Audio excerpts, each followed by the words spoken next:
What's happening, everybody? It's Thabile TTO. I'm back and I'm taking over on the 21st episode of the show. Welcome. On this episode, we celebrate the youth of 1976 that have given us this day that we now call Youth Day. On the 16th of June, 1976, the youth went onto those streets and put their lives. And we now celebrate people like Hector Peterson. We celebrate people like Teti Mashinini. We celebrate people like Rich Missy, Black Coffee, and of course, people like me and you. We're live across every social media platform. That's Facebook, Twitter, and Instagram. It is at LoveLifeNGO. The hashtag for the show is hashtag The Purple Couch.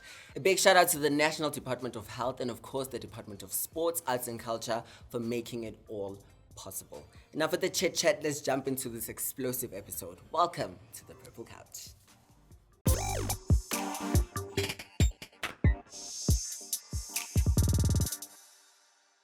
And we're back and taking over. You are still tuned into The Purple Couch right here on our channel. Continue to connect with us across all our social media platforms.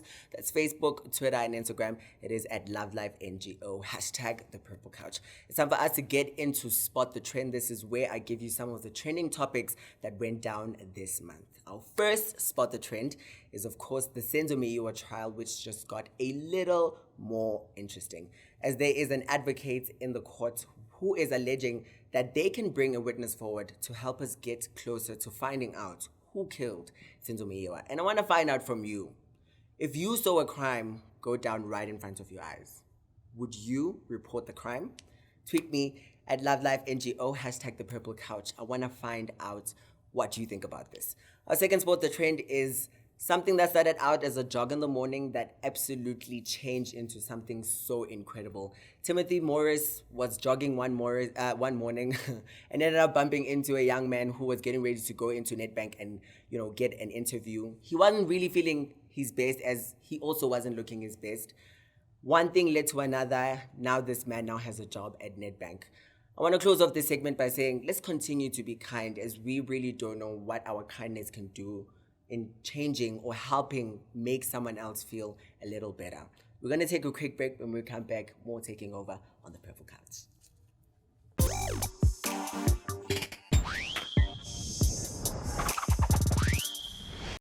And we're back and taking over on the 21st episode of The Purple Couch. It is, of course, Youth Month, and we're celebrating you, the youth of South Africa.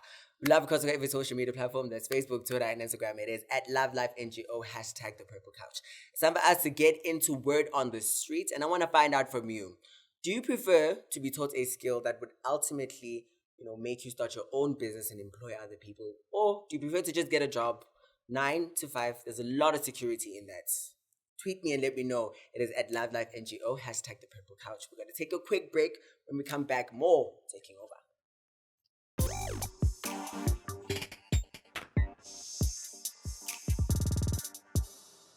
Hi everyone, I hope you're doing well. My name is Hloni Matabane and I'm 18 years old, turning 19 this year. So I received a question that goes off by, as a young person, would you prefer being taught a skill to start your own thing? My answer to that is most definitely. With the way things are in our country, whereby there's a high unemployment rate, most definitely, please teach young people certain skills so they can make their own money, so that they stop relying on the government for only a small limit of money, whereby they can actually make maybe even 10 times the money that they get from the government. But I'm not here to talk about politics. I'm here to tell you why I believe that young people should actually be taught certain skills in order to start their own things. So firstly, the reason why I believe that is because young people will be more independent. They won't rely on their parents. They won't rely on the government, on other people. And also, they will know how to be responsible of their own lives. They'll know how to take accountability for everything that they do. Being taught a skill comes first with the benefits that you've been taught by an expert or someone with more knowledge, or preferably someone with more experience.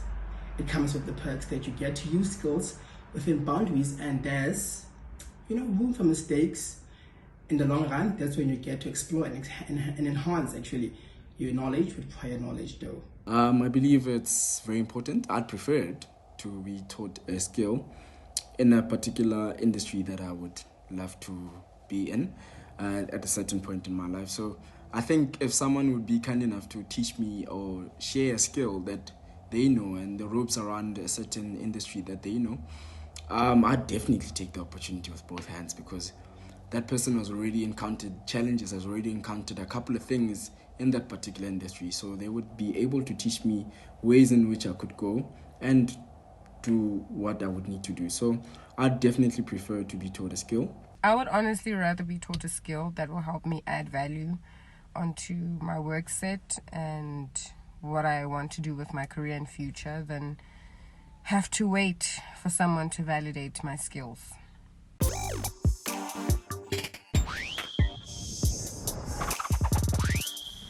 You also tune in to the Purple Couch, and we are celebrating Youth Month, and it's time for us to get into our exclusive interview. A big shout out to Netflix for inviting me over to the Collision press junket. I got to sit down and chop it up with the cast, and this is what they had to say about this phenomenal film.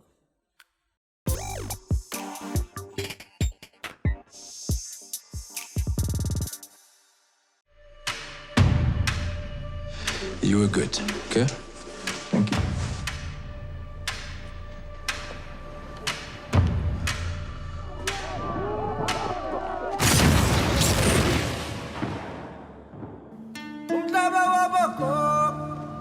Maybe it's some relaxed, bad. Yeah.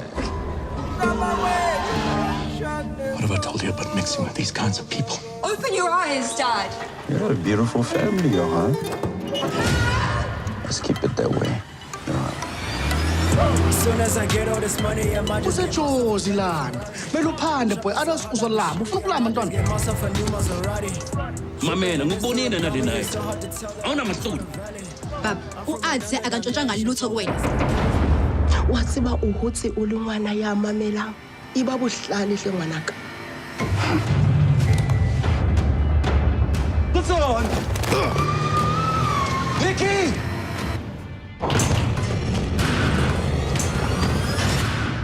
I know you. Please, you have to help us. Where the hell is our daughter? I don't know where they took her. Don't lie to me! Don't worry. No one knows we are here.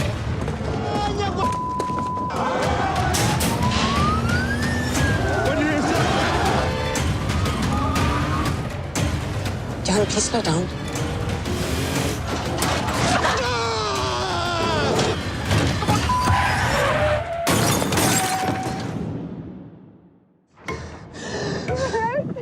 Tick, talk. Tick, talk.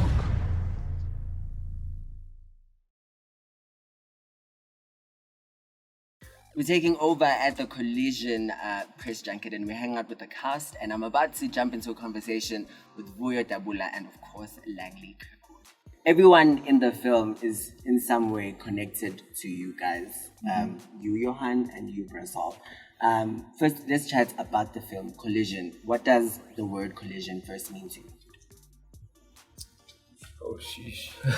When an unstoppable force meets an unstoppable, object, what happens? Collusion, I think. And would you say you guys are the collisions and the objects that come into one? I think the film is, obviously that you have these different lives that I think are a really realistic portrayal of life in South Africa on its many different layers, different levels. And you've got these almost parallel lives, running alongside each other, lives that ordinarily might not meet. But in the course of events, the chain of events that unfolds during the course of the film, we see these lives suddenly converging, and certainly the characters of Johan and Brasol are on a collision course. They're heading, to crash. I think during the course of the film, we see these two characters dancing with each other almost, kind of like two wolves or animals circling each other. You're a beautiful family, huh? Let's keep it that way.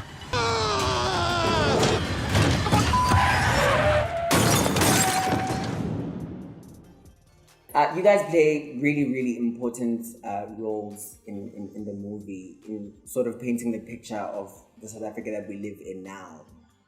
Let's start with Palisa. Chat to us about who Palisa is and her character. So I play a young lady named Palisa. She's your typical girl next door. She's the kind of lady who does not take lightly to stereotypes. She debunks them. She has a big heart. She loves people for who they are. She sees people for who they are and is really not judgmental. She's really open-minded as well. So that's the kind of character I play. And that's how she fell in love with Adze. For who he is. For who he is. Now, who is Adze to maybe someone who hasn't watched the film? Well, Adze is someone who apparently gets, courts the attention of a lovely Palisa. But in all seriousness, Adze is a brother coming from Nigeria trying to better his life like so many migrant workers here in South Africa. And, who has, just love for his family, love for his friends, and love for Upalesa. So he's quite an interesting guy, come to think of it. Very, very interesting. And that love is the love that pisses off Palesa's dad, which is Wiseman. Tell us about who Wiseman is, because I understand Wiseman, I just don't like him. I don't like him too. Yeah. Oh man, that's hard. Okay. Wiseman is let's say he's an elderly guy on the block, and a single parent to Palisa. Should I tell them that Palisa is my daughter? Go for it. Okay. I don't know what Collision did when they cast it, because I have a daughter called Palisa in real life. Really? Same height. So when I was mentioning Palisa, when I was reprimanding Palisa, in fact, I was reprimanding my daughter and my real daughter. So it came out naturally. Wiseman is a humble guy, single parent, who protect our Donaki. That's Wiseman. My man, I'm going to another night. I'm not my Bab, u-Adze akantshontsanga lutho kuwena. You guys play Nikki, Cecil, and Tando. You guys drive very much a big part of the story in terms of telling it, and a big part of the collision happens because of you guys. Let's start with you, Nikki. Tell us about Nikki and maybe how different she is from who you are. Oh my word, Nikki is so completely different to me.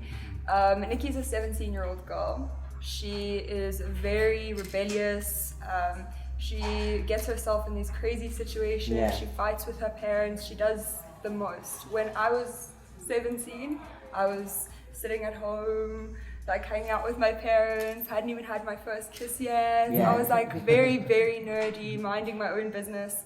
So playing Nikki is crazy, but I do think there's a lot of people that will be able to relate to her desire to find independence and she seeks a lot of freedom from her parents, freedom to make her own decisions, and I think she feels very trapped, which is something that a lot of teenagers, I think, feel and rebel from. For you, Cecil, chat to us about who Cecil is. Who is Cecil? I mean, he's a young 20-something-year-old, in his 20s, and he's a dream chaser. He's a lover. He's passionate about his music. He's passionate about his love story and his love interest. He is a good friend, and I think Cecil is someone that you could relate to in a sense that whatever that he does it passionately and passionately, and just by mere fact of him being a dream chaser, really tells a story of the new age South African young male. You know, despite his background and where he comes from, he has a dream to overcome, and he's got dreams of going overseas, and he's just a big dreamer. And you said the one word that you used to describe Usisile is that he's a good friend. Yeah. Now, describe Thando. Shame, man. Thando is a lost youth in South Africa, you know, who is looking for employment. And, you know, because now employment in South Africa, especially right now, is at an all-time low than it's ever been. South Africans are poorer than they've ever been in the last 5 years, poorest they've ever been. There's someone who is trying to look for a way out, who's living on survival mode, who is trying to, you know, make ends meet for his family. His mom is a domestic worker who works for Nikki's parents, and that's how he actually knows Nikki, and he doesn't know his father. So he's a young boy coming of age. You know, he's still learning what it means to be a man. And I think one thing that he's losing is the ideal of ownership. Being a man, or one of the biggest things that, you know, attain to being a man is, you know, having, like, understanding ownership and taking ownership of your actions. And we see how he hasn't gotten a grasp of that idea in the manner that he portrays his best friends. So, yeah. What's on? Nikki! This film chats about so many things and touches on so many things, whether it's nepotism, xenophobia, you know, all the different things that happen in the world and most specifically in our country. Did you guys feel like, especially for Palisa and Ate, you know, you guys are telling the story of many couples who find themselves in the situation that you guys are in, where their families maybe don't agree.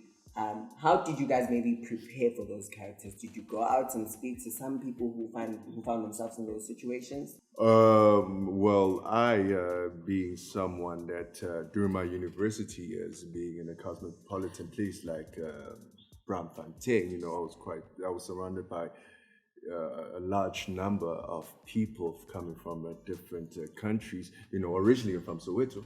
You know, and you know, we tend not to be around a whole lot of people that are from different countries unless they're running spaza shop, like and stuff like that. And you get your own perceptions of what being a foreigner is, you know, which is disparaging to say the least. But then being around places like Braamfontein, being around people coming from different countries, it was a matter of finding that the humanity in each and every one of us, you know, where that's the core of everyone. It doesn't matter where you are from, or, you know, umuntu ngabantu. Now, you know, we're celebrating Youth Month. It is Youth Month in South Africa, and you three, in a way, I see a lot of myself and a lot of the youth in the country portrayed through the story.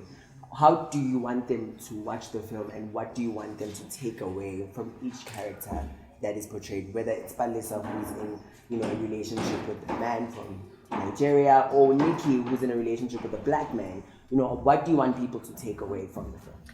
So when the film comes out on the 16th, I think more than anything, it would be great to start a conversation around these topics. There's a lot of topics brought up. There's xenophobia, there's racism, there's interracial relationships, there's CE, there's a lot of very harsh topics that come up, but it is a reality, and those are things that we do deal with in our country. And I can only hope that by putting it on screen, it allows people to maybe sit and start a conversation surrounding those things. Maybe bring that into households where people feel like they can really grapple with it, think about it, formulate opinions on it. And that would be really exciting if viewers can take it further than just watching it as a film.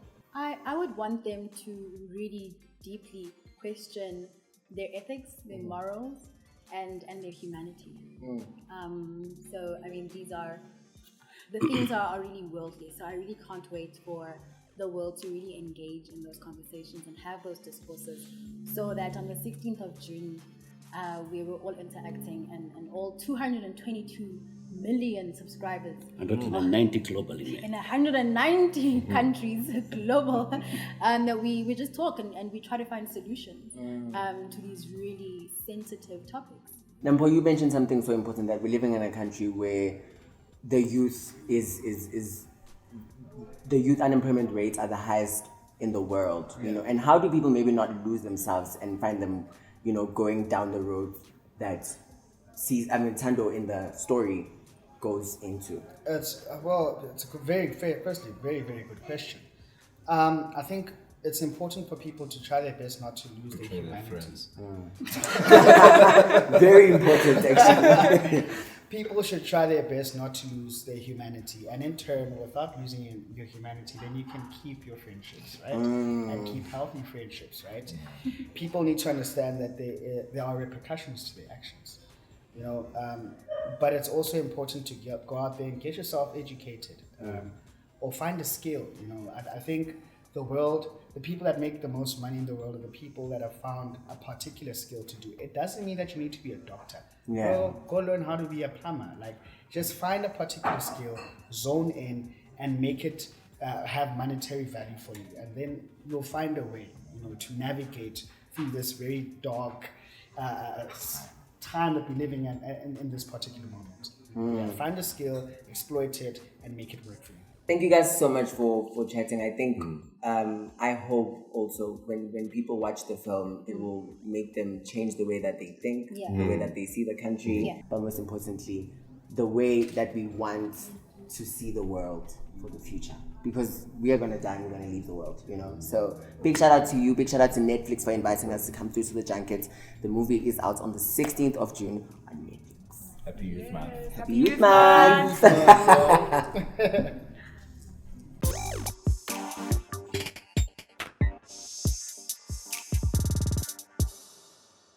And we're back and we're taking over. That was, of course, my exclusive interview with the cast of Collision. It's out on Netflix. Do definitely check it out. So I'm about to get into our Y-Biz conversation, and I've got a very special guest in studio. She goes by the name of loveRea. Welcome to the Purple Couch, my friend. Thank you so much for having me. I mean, you know this is where the This is place weird. is at. Yeah, you it's know going the down. Vibes. Now, Rhea, you are, you know, someone who is doing so many incredible things, and when we're talking, we always say that I don't like to be referred to as an influencer. I don't like to be influenced to as, you know, as a model. You want to be referred to as a digital creator. What is a digital creator? For me, being a digital creator is basically any work that is done online, specifically for social media, for my specific career field that I am in. And it's basically working with brands, advertising, you know, basically anything relating to do with marketing. And that could be from a product or even a service on its own. So I am the ultimate digital creator. Period. Now, how did you begin? Or rather, let's just take it back. Who is loveRea? Okay, when it comes to loveRea is someone with a very humorous personality, multi-talented, for me, you know the vibes. One thing about me, I don't categorize myself in one specific thing. I say multimedia personality because your commercials, you know, your modeling, your voiceover, your presenting, behind the scenes, creative director, what else, Cho? We can go on and on and on and on. So media for me is my number one baby.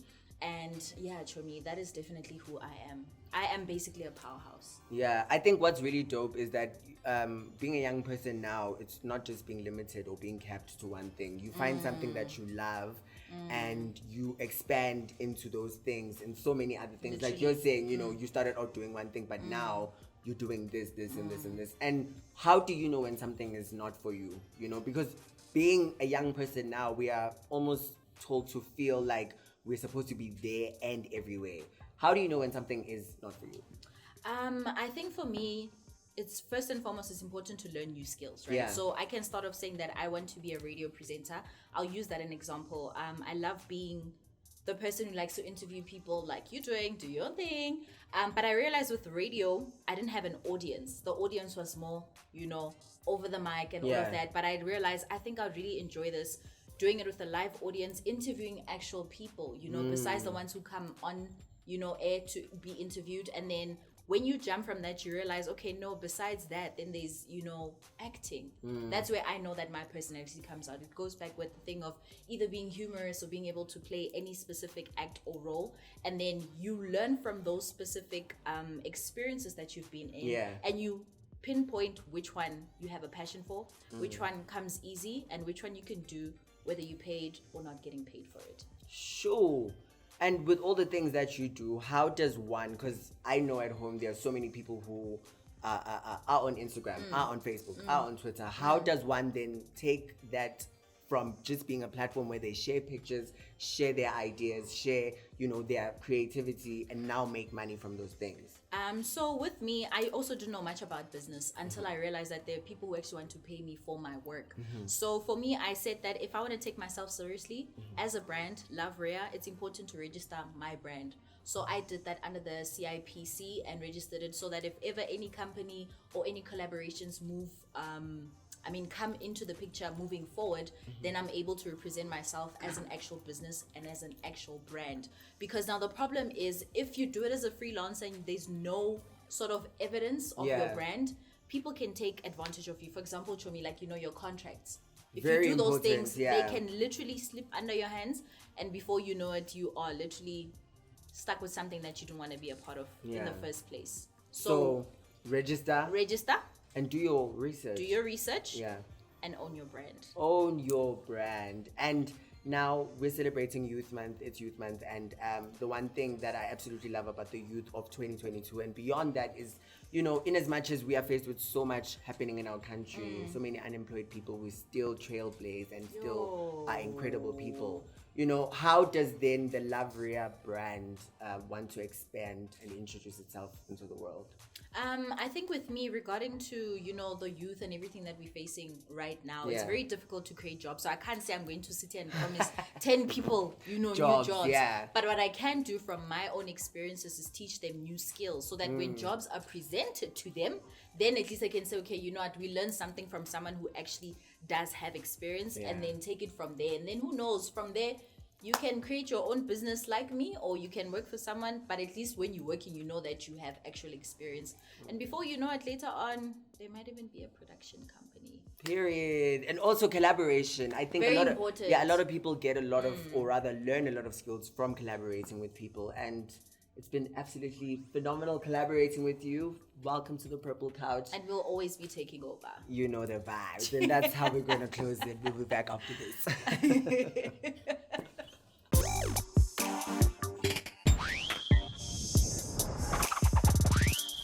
Sanbonani Dumalang, I go by the name of loveRea. If you guys want to catch me on my social media handles, it's at @real_loveRea. So when it comes to making healthy choices with a healthy lifestyle, there are 3 tips I would love to give you. First and foremost, it comes to getting yourself tested at your local health departments, getting contraceptives, and making sure that you know where you stand in terms of your status. The second thing that I'd advise you has to do with your diet plan. It's very important to eat the right food as well as drink a lot of water. Third but not least, it has to be hygiene. I think the most important thing is making sure that your body is well taken care of, because if you are feeling good on the outside, you'll definitely feel good in the inside. And if you're good, life is great. So those are just my healthy tips from loveRea.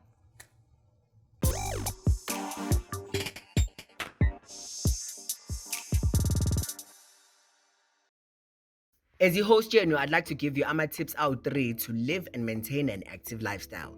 Tip number 1, check your weight regularly. This is very important in knowing if you're in any kind of danger or in the right type of weight range. Tip number 2, exercise for a minimum of 30 minutes daily. This could be indoors or ngaphandle. Take a jog, a walk, or dlala nabantwana ekasi. This will ensure that you burn some calories. And finally, ikota cannot be on the menu every day, mtase. That's a no. Try and stay away from petty foods and sugar for a while. You'll thank me later. When following these, feel free to take pictures or videos and tag us at loveLifeNGO and use #IChooseToBeActive on all social media platforms. Remember, sweat is just fat crying.